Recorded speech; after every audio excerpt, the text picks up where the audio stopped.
제가 오늘은 누가복음을 잠시 중단하고 시편 23편 말씀을 가지고 같이 은혜를 받는 시간 됐으면 좋겠습니다. 제가 지난주에 특별 새벽기도 할 때 시편의 말씀 가지고 5번 동안 설교했는데 시편 말씀이 굉장히 은혜가 되더라고요. 특별히 이제 시편 중에서 다윗이 썼던 시편을 가지고 설교하는데 제가 이렇게 조금 빨려 들어가요. 그래서 이것도 설교했으면 좋겠다, 이것도 했으면 좋겠다 해서 다 할 수가 없지만 오늘은 시편 23편을 가지고 여호와는 나의 목자시니 이런 제목으로 함께 또 이렇게 말씀을 나누겠습니다. 참 시편 23편은 인류 역사 가운데 가장 많이 알려지고 가장 많이 영향을 끼치고 사람들이 암송하고 노래하는 너무너무도 귀한 시편입니다. 굉장히 짧아요. 6절밖에 안 되는데 근데 의미는 굉장한 의미가 있습니다. 인생이 무엇인가, 삶이 무엇인가, 어떻게 사는 것이 바르게 사는 것이고 하나님은 누구신가, 하나님과 나와의 관계는 무엇인가, 이렇게 엄청난 내용을 이렇게 품고 있어요. 그리고 시가요 너무너무 쉬워요. 누구든지 읽어보면은 마음이 편안해지고 이렇게 감동이 와요. 감동이. 그래서 알렉산더 맥크라리라고 하는 어떤 유명한 목사님은 이런 얘기를 했어요. 시편 23편을 읽고 눈물을 흘려보지 않은 사람을 어찌 성도로 할 수 있겠는가. 좀 과장된 표현이지만은 그만큼 어린아이도 누구든지 읽으면은 마음속에 감동이 있는 시가 바로 시편 23편이라고 이렇게. 영국의 유명한 목사님 스펄전 목사님은 그래서 시편 23편을 시편의 진주다 이렇게 얘기했어요. 1절 보니까요, 여호와는 나의 목자시니 내게 부족함이 없으리로다. 하나님이 나의 목자가 되니까 나는 뭐예요? 하나님의 양이라고 하는 거죠. 하나님은 나의 목자가 되시고 나는 하나님의 양이 되고 이렇게. 여러분과 저는 한국에서 농경 사회에서 자랐기 때문에 유목민족들이 양을 치고 하는 것의 그 목자의 의미가 가슴에 잘 와닿지 않습니다. 목자와 양의 관계가 얼마나 긴밀하고, 양은 목자가 없으면 생존할 수가 없어요. 절대 의존의 관계. 양은 목자가 없으면은 죽을 수밖에 없기 때문에 양과 목자는 생명의 관계라는 거 우리는 잘 모르는데, 아마 이스라엘 사람들은 그 양을 치면서 광야에 살기 때문에 여호와는 나의 목자시니 하면 가슴에 팍 와서 이렇게 닿는 게 있을 것 같아요. 양은요, 첫째, 방향 감각이 없는 동물입니다. 가끔 신문을 보거나 TV에 보면 한국에서 개를 잊어먹었는데 부산에서 대전까지 찾아왔다 이런 얘기도 있고, 개는요 냄새를 잘 맡고 방향 감각이 있어가지고서 수백 리길 주인 집에 찾아오는 기가 막힌 동물입니다. 소도 집 나간 소가 찾아오는 수가 굉장히 많아요. 냄새도 잘 맡아요. 근데 양은요 방향 감각도 없고요, 냄새도 맡지 못하고요, 어디에 풀이 있는지 어디에 물이 있는지 그런 거 몰라요. TV에 동물의 왕국 같은 거 보면은 큰 무슨 들소떼라든가 누떼 같은 거 보면 계절을 따라 언제 비가 오는가 언제 가무는가 해가지고서는 막 수천 마리가 떼를 지어가지고 물이 있는 곳 풀밭을 찾아가는데 양은 그럴 능력이 없어요. 또 한 가지 양의 특징은요, 방어할 수 있는 능력이 있는 것도 아니고 공격할 수 있는 무슨 능력이 있는 것도 아니고 자구책을 가지고 있지 않아요.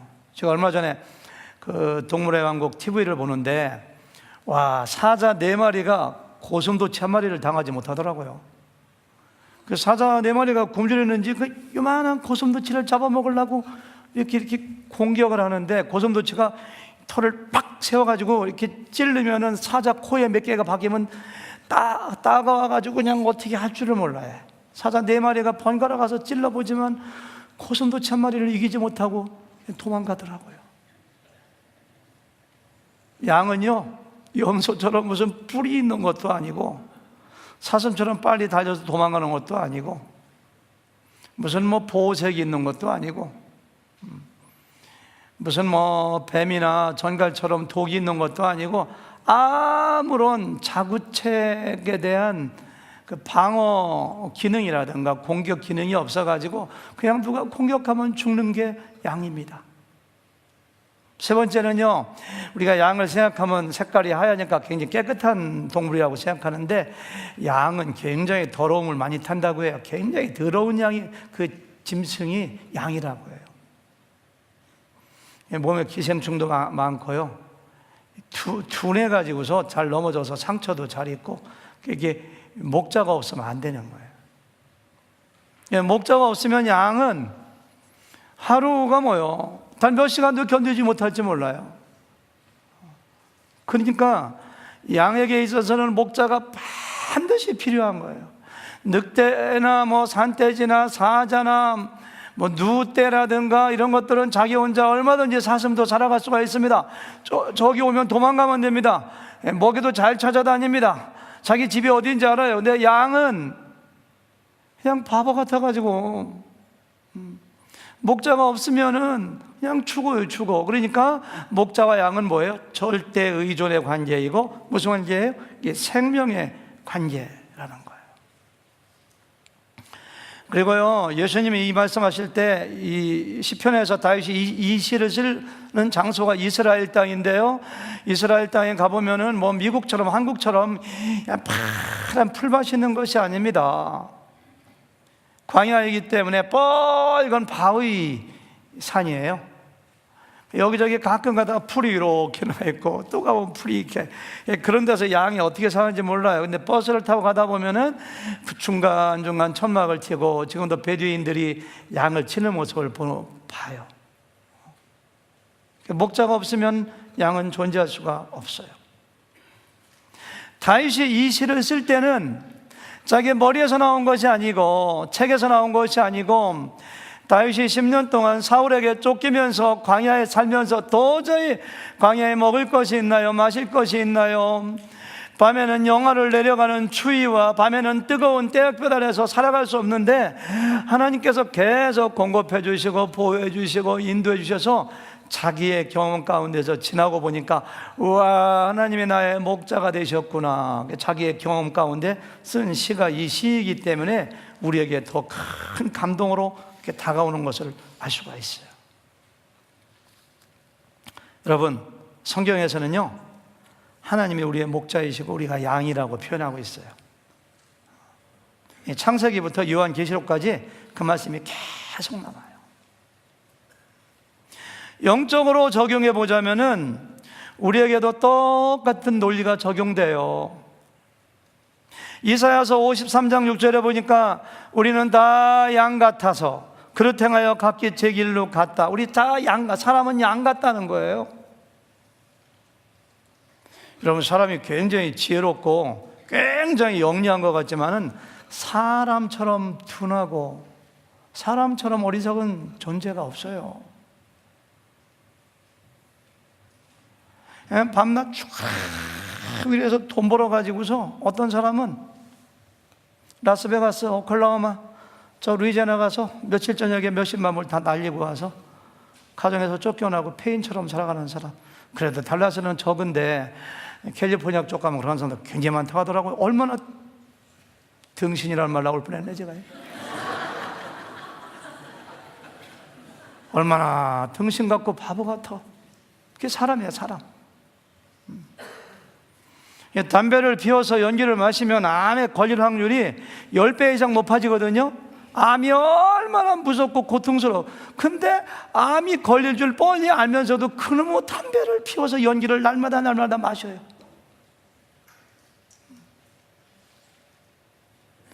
술 마시면 온몸이 쉽게 망가지고 암 걸릴 확률이 굉장히 높거든요. 근데 그놈의 돈 벌어가지고 왜 이렇게 독주는 밤낮으로 마시는지. 이게 사람이 이렇게 어리석은 존재가 사람이에요, 사람. 주변에서 얼마나 많은 사람들이 세상을 떠나가는 거 봐요. 그러면 조금만 지혜가 있다면은 도대체가 사람이 죽는 것이 끝이 아닐 텐데 죽은 다음에 어떻게 되는가? 아니, 저 태양과 달과 별은 누가 만들었는가? 시속 30km의 이 속도로 거대한 지구가 어떻게 공중을 날아가는가? 누가 이걸 날아가게 하는가? 이 사람이 그런 것쯤은 좀 생각해 봐야지. 얼마나 둔한지 그런 거 생각하지 않아요. 요즘 한국에서 보니까 대통령 주변에 있던 사람도 구속 많이 당하는데 5년 전에도 대통령 친인척 구속당했고 10년 전에도 그랬고 15년 전 항상. 그런데 그것도 물론 또 거기에 빠져들어가요, 사람들이. 이게 사람이에요, 사람. 이게 사람이 목자가 없으면은, 양에게 목자가 없으면은 생존할 수 없는 것처럼 사람에게도 목자가 없으면은 절대 생존할 수가 없습니다. 양이 그렇게 더러움을 많이 타는 것처럼 모든 사람이 죄를 범하여서 하나님의 영광에 이르지 못하더니 죄의 삭은 사망이라고. 사람의 의는 더러운 옷 같다고. 얼마나 많은 죄를 가지고 살아갑니까? 이 죄의 문제를 어떻게 해결할 줄을 몰라요. 목자가 없으면 죄를 씌워줄 사람이 없어요. 상처받은 영혼들이 치유가 안 돼요. 그런데도 사람들은 목자가 누군지를 몰라요. 이게 사람의 어리석음입니다.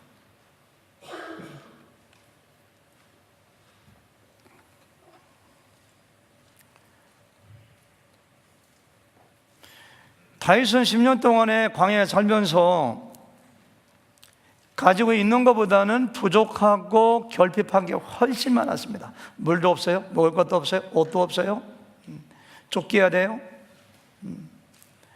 왕을 하면서도 수많은 백성들의 요구가 얼마나 많습니까? 불만하고 일침에 걱정을 해야 되고. 그런데 뭐라고 하냐면은 여호와는 나의 목자시니, 그 다음 말이 더 중요해요. 내게 부족함이 없으리로다. 모든 게 충분해서, 먹을 것이 많아서, 그래서 부족함이 없다고 한 것이 아니라 이것은 굉장히 영적인 신앙 고백이라고 저는 믿습니다. 부족함이 없어요. 실제로는 부족한 게 굉장히 많아요. 사람 욕심이 끝이 없기 때문에 아무리 많아도 반드시 부족함을 느끼게 돼요, 누구든지. 근데 다윗은 내게 부족함이 없으리로다. 이유가 딱 한 가지입니다. 그러지 아세요? 여호와가 나의 목자가 되어주시기 때문에. 하나님이 나의 목자이시기 때문에 나는 부족함이 없다고. 여러분, 만약에 여러분과 제가 다윗이 했던 이 고백, 여호와는 나의 목자시니 내게 부족함이 없으리로다, 이 고백을 할 수 있다면 최고의 신앙 고백을 하나님께 올려드리는 것입니다. 여러분들이 정말로 이 고백을 할 수 있다면 신앙의 최정상에 올라와 있는 거예요, 사실은요. 다윗이 모든 것이 풍부해서 한 고백이 아닙니다. 하박국 같은 사람도 보세요.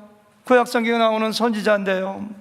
예언간에 소가 없고, 밭에서 소출이 없고, 포도나무에 과실이 없고, 감람나무에 열매가 없고, 아무것도 없어도 나는 하나님 한 분으로 인하여 즐거워하고 기뻐하겠다고. 하나님 때문에 즐거워하는 영성, 이것이 바로 하나님을 목자로 모신 사람들의 영적인 세계입니다. 우리가 그 경험을 하지 못했기 때문에 잘 이해가 안 돼요. 나에게 부족한 게 천지입니다. 장사도 안 됩니다. 렌트비도 없습니다. 자녀는 속썩입니다. 해결해야 될 문제가 날마다 생깁니다. 그럼에도 불구하고 전지전능하신 사랑과 은혜가 많으신 하나님의 나의 목자이기 때문에 내가 정말로 만족합니다. 부족함이 없습니다. 이와 같이 고백할 수 있다면 그 사람은 신앙의 최정상에서 하나님과 나 사이의 관계 가운데 잘 살아가는 거예요. 근데 지금은 너 이거 불만이고 저거 불만이고 짜증나고 불평하고 뭔가 부족감을 느낀다면 아직까지도 하나님을 목자로 모시지 못한 거예요. 바울사도 같은 사람 보세요. 선교여행 다니면서 먹을 것이 있습니까? 옷이 있습니까? 건강히 받쳐줍니까? 얼마나 힘들어요. 그럼에도 불구하고 내가 비천에 처할 줄도 알고 풍부에 처할 줄도 알고 모든 일에 배부르고 모든 일에 뭐 하다고요? 자족한다고. 자족. 모든 일에 감사해. 모든 일에 만족해요. 이유는 간단해요. 왜 그러냐? 하나님이 나의 목자가 되시기 때문에. 그 말 안에 다 들어가 있어. 목자가 있다고 해서 양이 항상 배불리 먹는 것은 아니죠. 먼 길을 가다 보면 굶기도 하고 어려울 때도 있고 한동안 물을 먹지도 못하지. 그렇지만 선한 목자, 좋은 목자, 능력 있는 목자가 양에게 있다는 거 한 가지 사실 때문에 그 양은 나는 부족함이 없다, 만족하다 이야기하는 것처럼 하나님이 우리의 목자가 되신다는 사실 한 가지 때문에 우리는 행복할 수가 있고 만족할 수가 있는 것입니다. 2절부터 6절까지는 내가 부족함이 없는 이유를 한 절 한 절 다 얘기해요. 간단히 읽어볼까요? 2절 말씀 다 같이 시작. 그가 나를 푸른 풀밭에 누이시며 쉴만한 물가로 인도하는도다. 풀밭이 있다는 것이 중요한 것이 아니라 풀밭에 누웠다는 것이 중요하고요. 더 중요한 것은 그가 누구예요? 하나님이, 목자가 나를 풀밭에 이렇게 눕도록 하신 게 중요해요. 그 양을 치는 목자였다가 캐나다 사람인데요, 나중에 목사가 되신 분인데요, 필립 켈러라고 하는 분이 쓴 책에 보면은 양은 절대로 잘 눕지 않는데요. 근데 양이 풀밭에 누울 때가 있는데 언제 눕느냐면은 4가지 조건이 만족해야지만은 풀밭에 딱 누워서 이렇게 즐긴대요. 배가 불러야 되고요, 일이나 사자나 늑대 같은 그 야생동물이 자기를 공격할 가능성이 없고 안전을 느낄 때 눕게 되고요, 팔이나 목이나 기생충이 없을 때 눕게 되고요, 그 다음에는 지들끼리 싸우지 않고 이렇게 좋은 관계가 될 때 눕는데요. 근데 그 다윗도 양을 치던 사람이거든요. 그러니까 내가 마치 그 목자로서 양을 칠 때, 양이 풀밭에 누워있을 때 그 만족감, 그 안식, 그 평안함이 나에게 지금 있다는 거예요. 사울이 쫓아와요. 언제 죽일지 몰라요. 모든 게 부족해요. 그럼에도 불구하고 하나님이 나의 목자가 되시기 때문에 내가 지금 풀밭에 하나님이 딱 눕도록 해주셨어. 그리고 나를 이 의의 길로 인도하시는도다. 세상 사람들은 이 성공의 길, 넓은 길, 화려한 길을 찾아가지만은 하나님이 인도하시는 길은 의의 길입니다. 의의 길. 그렇죠? 여러분, 성경에도 보면은 정말 하나님을 목자로 모신 사람들의 마음의 안식과 평안, 의의 길로 가는 사람들의 그 평안이 어떠한 것인가를 여러 군데서 볼 수가 있어요. 예레미야 같은 사람, 자기의 나라가 멸망하는 가운데 감옥에 갇히고 돌을 맞고 어려움 당하면서 이런 얘기합니다. 15장 16절에서 내가 주의 말씀을 얻어먹어 싸우니 주의 말씀은 내게 기쁨과 내 마음의 즐거움이 되었다, 이렇게 해요. 그 힘든 자기의 조국이 멸망하는 가운데, 핍박을 받고 어려운 가운데 내가 하나님의 말씀을 얻어먹었는데 그것이 나에게 기쁨이 되고 즐거움이 되었다. 여러분들 정말로 힘들고 절망적일 때 설교 한 편 잘 듣고 성경 말씀 묵상하고 나서 너무너무 기뻐갖고 하나님 감사합니다, 문제가 해결되었습니다, 그렇게 한 적이 있는가요? 예레미야 그렇게 얘기한 거예요. 다윗 같은 사람은 시편 63편에서 하나님의 인자하심이 생명보다 나음으로 내 입술이 주를 찬양할 것이라. 나를 사랑하는 하나님의 인자, 하나님의 그 사랑이 내 생명보다 더 크기 때문에 평생 하나님 노래하고 하나님 찬양하겠습니다. 골수와 기름진 것을 먹음과 같이 나의 영혼이 만족할 것이라. 음식을 잘 먹고 나서 만족할 것이 아니라 나는 하나님의 사랑을 깨닫고 내 영혼이 만족하다고. 하나님을 목자로 모신 사람들의 만족과 기쁨과 안식이 표현되어 있어요. 예수님께서는 마태복음 11장 28절에서 다 하는 말씀이죠. 다 같이 시작. 수고하고 무거운 짐진 자들아 다 내게로 오라. 내가 너희를 쉬게 하리라. 쉬게, 안식. 예수님의 초청이에요. 요한복음 14장 27절에 보니까요, 평안을 너희에게 끼치노니 곧 나의 평안을 너희에게 주노라. 내가 너희에게 주는 것은 세상이 주는 것과 같지 아니하니라. 너희는 마음에 근심하지도 말고 두려워하지도 말라. 평안을. 세상이 주는 것과 같지 않다. 세상도 평안을 줍니다. 영원하지 않아서 그래요. 금방 소멸되는 평안이에요. 가짜 평안이에요. 예수님만이 주는 평안이 진짜 평안이라고. 3절 말씀 같이 읽어보실까요? 3절 말씀 다 같이 시작. 내 영혼을 소생시키시고 자기 이름을 위하여 의의 길로 인도하는도다. 내 영혼을 소생시키시고, 소생시킨다는 것이 영어로 보니까 restore. He restores my soul. 우리가 이제 몸이 피곤하고 지치거나 이렇게 운동을 하고 나면은, 너무 피곤하면 하루고 이틀이고 자고 나면 육체적인 그 생기가 리스토어 확 회복되는 것처럼 우리의 영혼이 회복이 돼야 됩니다. 영혼이. 우리의 몸이 하드웨어라면은 우리의 영혼은 소프트웨어 같은데요, 우리의 속사람 영혼이 지쳐 있으니까 살 맛이 안 나요. 의욕이 없어요. 마음의 기쁨도 없어요.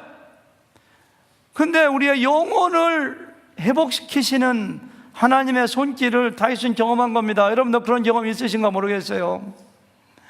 이 일도 안 되고 저 일도 안 되고, 여기 상처받고 저기 상처받고, 여기서 실패하고 저기서 맞고 여기서 맞고, 너무너무 힘들어가지고 삶의 의욕도 잃고 힘들어가지고 절망 가운데 죽고만 싶고, 그럴 때 누워있는데 왠지 모르겠어요, 어느 말씀 하나를 통해서, 어떤 생각을 통해서 성령께서 인도하셔서 내 속에서 용기가 팍 그냥 막 봄에 온 대지가 녹으면서 새로운 싹이 올라오는 것처럼 마음 가운데 회복되는 걸 느껴본 적이 있는지요? 하나님이 그거 하시는 겁니다. 영원히 회복돼야 돼요. 그냥 몸 컨디션 좋다고 몸이 날아갈 것 같다고, 이럴 때 내가 축구를 하면 5골을 넣겠다고. 근데 몸이 컨디션 좋은 것도 좋지만은 뭐예요? 내 영혼이 회복돼야 돼요. 하나님은 영혼을 회복시키시는 분이에요. 다윗은요 10년 동안 사울에게 쫓기면서, 아들 압살롬에게 쫓기면서 자기의 영혼이 침체되어서 절망 가운데 아무런 소망도 없이 낙심 가운데 있었던 적이 한두 번이 아닙니다. 그러나 그때마다 회복시키시는 하나님, 그래서 10년을 버텼습니다. 그래서 승리했습니다. 그래서 여호와가 나의 목자이고 그래서 나에게 부족함이 없는 것입니다. 내 영혼을, 내 몸이야 잘 먹고 잘 자고 쉬면 회복되지만 영혼을 누가 회복시킬 것인가? 우리 안에 계신 성령이, 하나님의 생명의 말씀이, 그리고 하나님께서 각 사람의 심령을 회복시키기 때문에, 그분이 나의 목자이기 때문에 내가 부족함이 없다고 고백하는 거예요. 4절 말씀 같이 보실까요? 다 같이 4절 말씀 시작. 내가 사망의 음침한 골짜기로 다닐지라도 해를 두려워하지 않을 것은 주께서 나와 함께 하심이라. 주의 지팡이와 막대기가 나를 안위하시나이다. 의의 길로 가는 길은 평탄한 길만 있는 것은 아닙니다. 나를 의의 길로 인도하시는도다. 멀리 풀밭 잔잔한 물가로 가기 위해서는 사망의 음침한 골짜기를 가야 되는 것처럼, 다윗을 통하여 하나님의 신정왕국을 이루고, 다윗을 통하여 메시아를 보내시고, 다윗을 통하여 하나님의 뜻을 드러내기 위한 그 길로 가기 위해서 다윗은 수많은 사망의 길, 음침한 길을 가야만 됐어요. 얼마나 죽을 수밖에 없는 고비가 많이 있었는가요? 얼마나 모든 절망이 끊어지고 낙심 가운데 있었던 적이 얼마나 많이 있는가. 그러나 지나고 보니까 하나님이 그때마다 다 지켜주셨어요. 내가 사망의 음침한 골짜기로 다닐지라도 해를 두려워하지 않을 것은 주께서 나와 함께 하심이라. 목자만 있으면 걱정이 없어요. 목자가 다 지켜주시기 때문에. 예를 하나 들어본다면, 제가 지난번 새벽기도 때도 이 예를 잠깐 들었습니다마는, 그냥 다윗이 쫓기고 더 이상 숨을 데가 없어요. 그러니까 이 적국으로 도망가서 망명하잖아요. 블레셋에 망명합니다. 자기가 평상복을 입었고 아마 수염도 키우는지 모르겠어요. 그래서 오랫동안 동굴로 수풀로 도망다니다 가니까 아무도 몰라볼 줄 알았더니만 얼마나 유명한지 블레셋 사람들이 알아보는 겁니다. 사울이 죽인 자는 천천히요, 다윗이 죽인 자는 만만인데 그 다윗이 여기 왔다. 우리의 군대 장관 골리앗을 죽인 사람이 여기 왔다. 그 왕에게 데리고 가서 왕한테 그 사람을 다윗 데리고 가서 고자질합니다. 아니, 골리앗을 죽이고 얼마나 블레셋 사람들을 많이 죽였는가 이 다윗이. 그러니까 그냥 죽는 겁니다, 거기서. 근데 그 붙들려가는 그 사이에 반짝하는 그 번개와 같은 기지가 생각이 나요. 할 수 있는 게 아무것도 없어요. 하나님께 기도했을 것입니다, 거기서. 그래서 생각하면 내가 여기서 미친 척 해야 되겠다. 그래서 제가 흉내는 차마 못 내겠습니다만은, 제가 거울 앞에서 한번 해보니까 너무 흉한 것 같아요. 그래서 입을 벌리고 눈을 위로 부릅뜨고서 침을 질질질질 흘리면서 이렇게 끌려가는 거예요. 그러면서 끌려가다가 대궐 안에 들어가다가 대문간에다가 비비고 이렇게 눈을 부릅뜨고 이렇게, 성경을 보면 그런 게 그려져요. 그러고 왕한테 가서 다윗을 잡아왔습니다. 그러니까 딱 보니까 미쳤거든. 그러니까 야, 블레셋에 미친 놈이 없어서 이 미친 사람 데려가는, 쫓아버려! 이렇게 살아났어요. 그리고 살아난 다음에 도망 나오다가 너무너무 감격스러워서 쓴 시가 시편 34편입니다. 제가 정말로 시편 34편도 한번 설교하고 싶었는데 언젠가 하겠습니다만은, 거기 보니까요, 7절 보니까 자막전절, 여호와의 천사가 주를 경외하는 자를 둘러 진치고 그들을 건지시는도다, 이렇게 했어요. 와, 내가 살아난 것이 아니야. 나의 목자이신 하나님께서 전군 천사를 보내서 나를 둘러 진쳐서 보호하신다고 생각한 거예요. 그 영적인 눈으로 본 겁니다. 저는요, 좀 단어가 좀 이상하지만 수호천사를 믿습니다.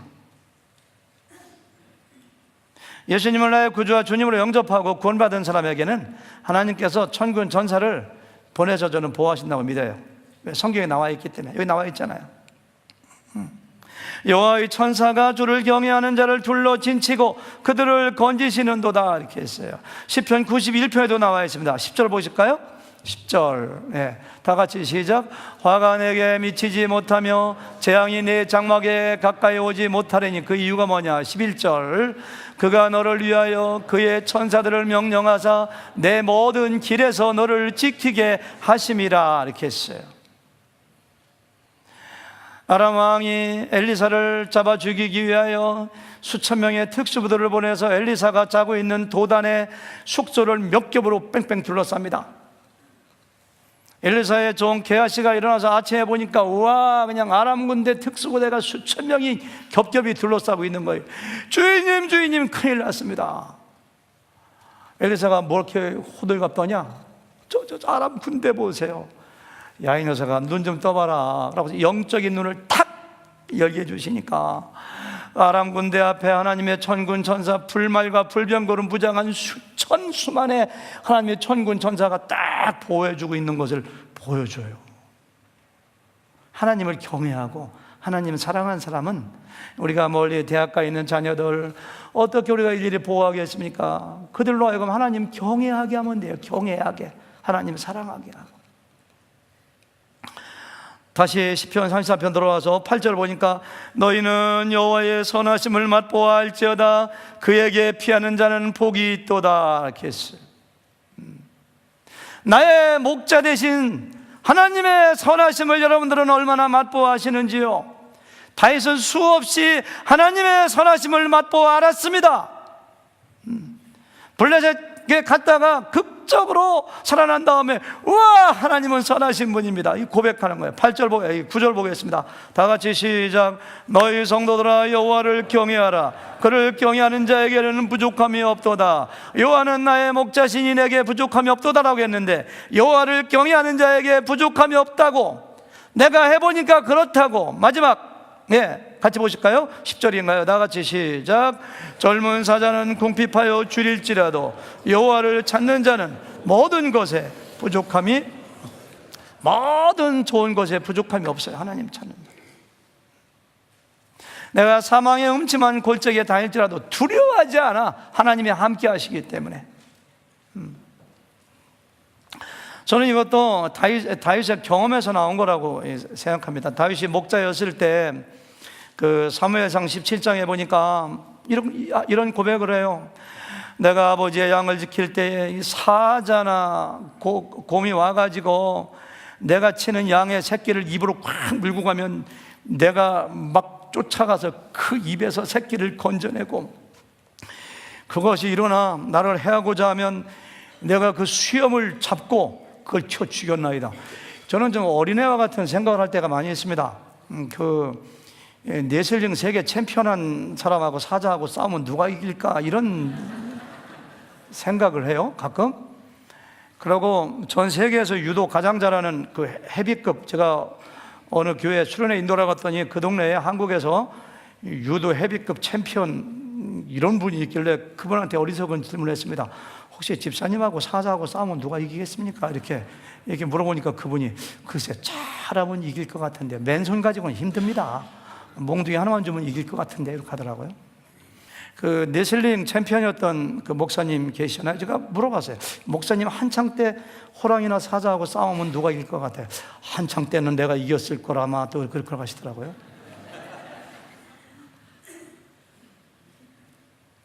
다윗은요, 사자나 곰이 와서 양의 새끼를 물고 가면 쫓아가서 입을 벌려가지고 그 입에서 새끼를 찾은 다음에 막대기로 쳐 죽였다고.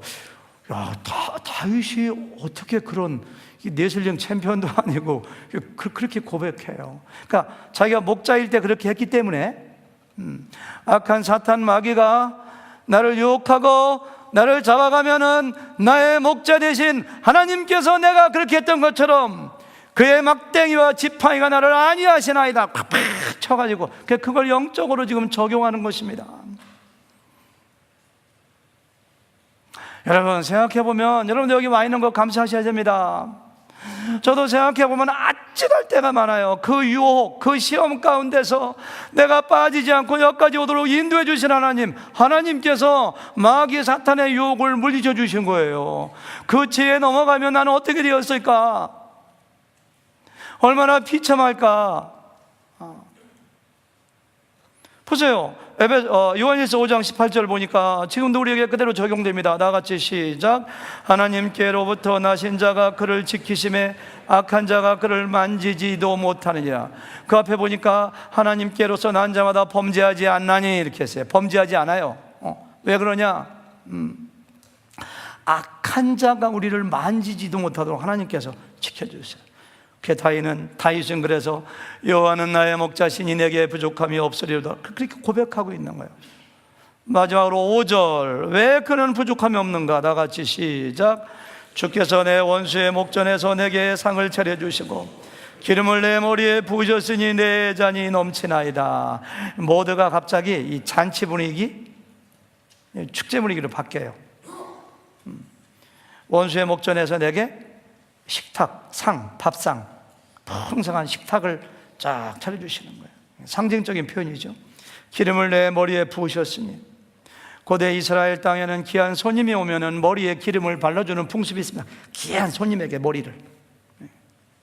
근데 발라주는 게 아니라 나를 얼마나 소중하게 여기시는지, 원수의 목전에서 내 머리에 기름을 부어주시는, 나를 존귀하게 여기시는 하나님. 내 잔이 넘치나이다. 잔은 축복을 의미합니다. 잔이 가득 찬 것이 아니라 막 흘러 넘쳐. 나에게 주실 영적인 축복, 하나님이 나를 얼마나 소중히 여기시는지 이 구절을 통해서 알 수가 있어요. 여러분, 결론입니다. 우리는 시편 23편을 묵상하고 읽으면서 한번 자신에게 물어봐야 됩니다. 나도 다윗과 같은 고백을 할 수 있는가? 정말 하나님만이, 정말 예수님만이, 정말 여호와만이, 다른 거 말고 그분만이 나의 참 목자라고 고백할 수 있는가? 그리고 하나님이 나의 목자가 되어주시기 때문에 정말 나는 부족함이 없다고, 만족하다고, 나는 너무너무 행복하다고 고백할 수 있는가? 한번 스스로 대답해 보세요. 아마 많은 분들이 거기에 대해서 아멘이라고 대답하기 힘드실 것입니다. 아까 얘기했던 것처럼 부족함이 없는 게 아니라 늘 부족하고 늘 배고프고 더 있었으면 좋겠고 늘 짜증나고 어떤 때 하나님은 안 계신 것 같고 하나님이 나를 사랑하지 않는 것 같고 기쁨이 잠깐 찾아오지만 그 다음에 슬픔이 찾아오고 때로는 우울증도 찾아오고 물어봐야 돼요. 동일하신 하나님이 다윗의 목자가 되어셔서 다윗에게 그와 같은 만족감을 주셨다면 왜 우리는, 그리고 저는 그와 같은, 다윗과 같은 고백을 할 수 없는 것인가? 우리보다 다윗은 더 어려운 처지, 더 부족하고 결핍 가운데 정말로 어려울 밖에 그 속에 있었는데 그런 고백했는데, 그 시절에 비해서 우리가 가진 것이 얼마나 많습니까? 근데 우리는 왜 그런 고백을 하지 못하는가? 이유는 간단해요. 하나님 입장에서 볼 때는 우리의 목자가 되어주셨는데 우리는 하나님을 목자로 받아들이지 않아요. 하나님을 목자로 여기지 않아요. 에스겔서 34장 15절 보니까 하나님이 이런 말씀하세요.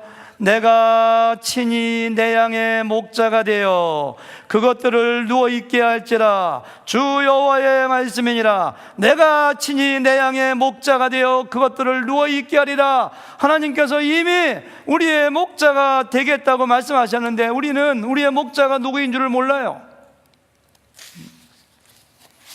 여러분, 목자가 없는 양이 얼마나 불쌍한가 보세요. 예수님께서는 마태복음 9장 36절에서 무리를 보시고 불쌍히 여기시니 이는 그들이 목자 없는 양과 같이 고생하며 기진합니다. 세상에 있는 모든 사람들은 목자 없는 양입니다. 날마다 기진합니다. 날마다 지칩니다. 날마다 두려워합니다. 적어도 구원받은 우리는 하나님께서 우리의 목자가 되어주시겠다고 하셨으니 하나님을 목자로 알고 목자를 따라가야 되는데 자꾸만 목자를 안 따라가고 딴 데를 따라가요. 혹시 이 말이 더 실감나는 거 아닌가 모르겠네요. 돈은 나의 목자시니 내게 부족함이 없으리로다.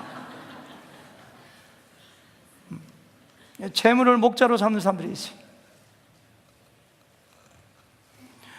즐거움과 쾌락은 나의 목자시니 내가 부족함이 없으리로다. 어떤 사람들은 명예와 권력을 목자로 생각하고, 어떤 사람들은 자녀를 자기의 목자로 생각하고, 어떤 사람들은 주야로 TV와 아이패드를 자기의 목자로 생각하며 드라마 가운데 부족함이 없다고 이야기하지 않는지 모르겠어요.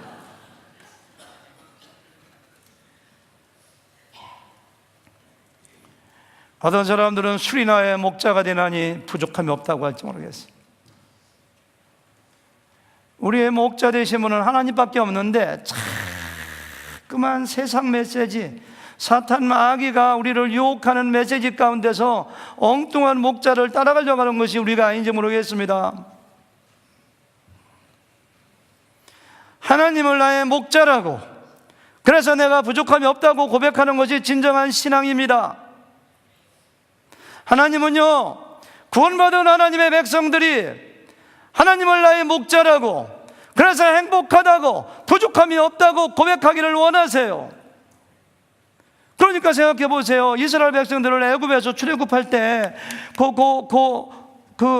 람셋인가요? 거기서 이렇게 지중해를 따라가면 일주일이면 가나안 땅에 들어갑니다. 하나님이 이스라엘 백성의 목자가 되시고 전능하시다면, 정말 인도하신다면 일주일 걸리는 땅 하루 동안에 데리고 가야죠, 하나님께서. 근데 하나님은 하루 동안에 인도하지 아니하고 40년 동안을 광야에서 헤매고 유리하고 방황하게 광야의 길을 걷게 하셨습니다. 줄이고 압축하면 딱 한마디가 뭔지 아세요? 그래, 너희로 하여금 내가 너희의 목자임을 알게 하려는 거야, 그거야. 광야에 먹을 거 있나요? 입을 거 없나요? 없잖아요. 신발도 없잖아요. 만나로 먹이시고 메추라기 먹이시고 밤에는 불기둥으로 따뜻하게 해주시고 낮에는 구름기둥으로 시원하게 해주시고, 그래, 너를 살게 하는 것은 나야. 내가 너희의 목자야. 가나안 땅에 들어가도 나만 섬겨야 돼. 나만 경외해야 돼. 내가 너희를 지킬 거야, 보호할 거야, 인도할 거야. 근데 그들은 하나님을 목자로 섬기지 않았습니다. 바울을 목자로 알았어요. 사탄 마귀의 게임에 빠져가지고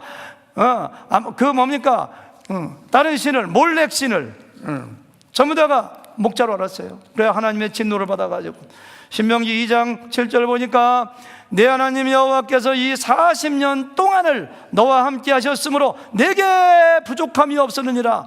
광야에서도 부족함이 없었다면 가나안 땅에 가서도 부족함이 없어야죠. 하나님이 목자니까. 바알신을, 아세라신을, 몰렉신을, 금송아지를, 물질을 전부 다가 목자로 하러 섬기다가 망한 나라가 바로 이스라엘 나라 아닌가요? 여러분 꼭 기억하세요. 하나님만이 우리의 목자가 되십니다. 하나님만을 내가 목자로 섬길 때 부족함이 없습니다. 세상에 그 어느 것도 우리의 목자가 될 수 없습니다. 사람의 눈으로 보는 것으로, 소유하는 것으로, 먹는 것으로, 금으로 만족함이 없습니다. 절대로 마음의 행복이 없습니다. 한국의 어느 목사님이 이스라엘 유학 가가지고 내가 이제 유학을 마치고 한국 가서 설교하게 되면은 양의 그 습성을 좀 알아야 되겠다 싶어서 이 베두인 양을 치는 사람들 가서 6개월 동안 섞여 살면서 양을 연구했다고요. 그런데 하루는 비가 억수같이 갑자기 쏟아지니까 큰 동굴로 양을 끌고 들어갔어요. 근데 자기만 와 있는 것이 아니라 온 목자들이 30마리, 50마리, 100마리 양을 끌고 동굴에, 큰 이런 동굴에 쉬고 있습니다. 자기가 난감했대요. 와, 큰일 났다. 이게 양이 섞여가지고 어떻게 이거 귀에다가 무슨 뭐 페인트를 칠한 것도 아니고 어떻게 하나 싶어서 날이 개고 햇빛이 났는데요. 주인이 나가면서 이렇게 막 노래면서 가니까 양이 다 따라 나가더래요. 그 다음 목자가 가자 하니까 자기 양 따라 나가고, 양들은 자기 목자의 음성을 듣는 거예요. 그래서 요한복음 10장 3절에 보니까 예수님께서 문지기는 그를 위하여 문을 열고 양은 그의 음성을 듣나니 그가 자기 양의 이름을 각각 불러 인도하여 내느니라. 자기 양을 다 내놓은 후에 앞서가면 양들이 그의 음성을 아는 거로 따라오되 타인의 음성은 알지 못하는 거로 타인을 따르지 아니하고 도리어 도망가느니라. 근데 여러분과 저는 왜 때로 우리의 목자가 아닌 세상의 음성을 듣는가요? 왜 마귀의 유혹하는 음성을 듣는가요? 마귀는 계속해서 얘기합니다. 재물이 너의 목자라고, 세상을 쫓아가라 보라고, 안목의 정욕이 이생의 자랑에 너의 목자라고, 너희가 높이 올라가고 성공하는 게 너의 목자라고, 세상에 너에게 평안을 줄 거라고. 아담과 하와가 사탄의 그 게임에 빠져서 타락하고 하나님을 목자로 섬기지 않은 것이 우리의 조상 아담과 하와의 죄입니다. 아까 그 목사님이 양을 치는데 그 양의 축사 옆에 그 양의 음식을 보관하는 창고에 불이 났대요. 근데 꿰묵, 콩을 가지고 기름을 짠 다음에 그 꿰묵이 팍 타는데 냄새가 얼마나 고소한지. 그러니까요, 양떼들이 그 냄새를 맡고 그냥 자기 이성을 잃고서 양떼들이 불 속에 뛰어들어서 먹으려고 막 뛰어들어서 주인이 그거 쫓아내려고 며칠을 알았대요. 혹시 양이 어리석어가지고 그 좋은 향기와 유혹을 바라보면은 나방이 불 가운데 뛰어드는 것처럼 뛰어드는 것이 어리석은 양의 모습은 아닌가요? 목자가 없으면 그렇게 되는 거예요. 혹시 여러분과 저 가운데 아이고 예수님은 적당히 믿어야 돼, 내가 구원받았다니까 일주일에 한 번, 가끔 빠지면서 한 달에 2번 정도 예배드리면 됐지, 어떻게 하나님이 나를 지켜주는가, 돈이 나를 지켜주지, 교회 나가는 거 어딘지 모르게 좀 고리터분하니까 적당히 교양적으로 믿지 한다면 죄송하지만 마귀의 유혹에 반은 빠져넘어간 것입니다. 여호와만 나의 목자예요. 성경에서 우리한테 얘기하는 거예요. 여러분들이 목자인데 여기 지금 목자들 많이 계시잖아요. 자기 목원이 있고 이렇게 양이 있는데 양이 저 사람을 따라갈까 말까, 하나님이 나의 목자라고 나 저분을 못 믿어, 가끔 나갔다 오지 뭐 이렇게 뭐 저분 내 목자 안 돼, 그런다면 어떻게 그 사람의 안위가 그 양의 생명이 보존되겠어요? 하나님이 우리의 목자인데.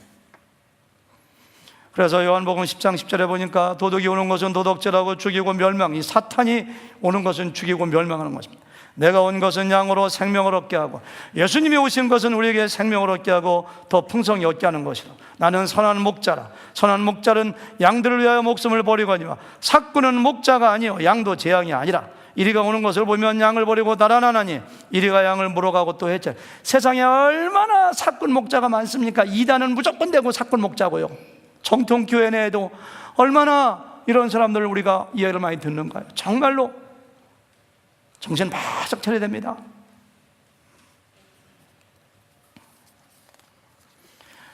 베드로전서 2장 25절을 읽고 마칠까요? 다 같이. 베드로 2장 25절. 우리가 누구인가? 다 같이 시작. 너희가 전에는 양과 같이 길을 잃었더니 이제는 너의 영혼의 목자와 감독 되신 이에게 돌아왔느니라. 여러분들은 돌아오신 분들입니다. 옛날에는 길을 잃었던 사람들입니다. 옛날에는 목자가 없는 양들이었습니다. 지금은 돌아왔어요. 하나님만 바라봐야 돼요. 하나님 우리의 목자이십니다. 이런 사람이 고백할 수 있는 것이 마지막 6절입니다. 이것은 미래형으로 되어 있어요. 다 같이 6절 시작. 내 평생의 선하심과 인자하심이 반드시 나를 따르리니 내가 여호와의 집에 영원히 살리로다. 와, 기가 막힌 고백입니다. 이 고백을 우리의 마음 중심으로 진정으로 할 수 있다면 그 사람은 정말 행복한 사람입니다. 내 평생의 선하심과 인자하심이 반드시 나를 따르리니. 와, 하나님의 선하심이 나를 따라와요. 내가 여호와의 집에 영원히 살겠습니다. 이런 다짐, 이것이 하나님의 양된 저 여러분들의 고백이요, 우리의 미래요, 축복입니다. 그렇게 하나님만을 목자로 섬기는 여러분과 제가 되기를 주님의 이름으로 축원합니다. 하나님 아버지 감사합니다.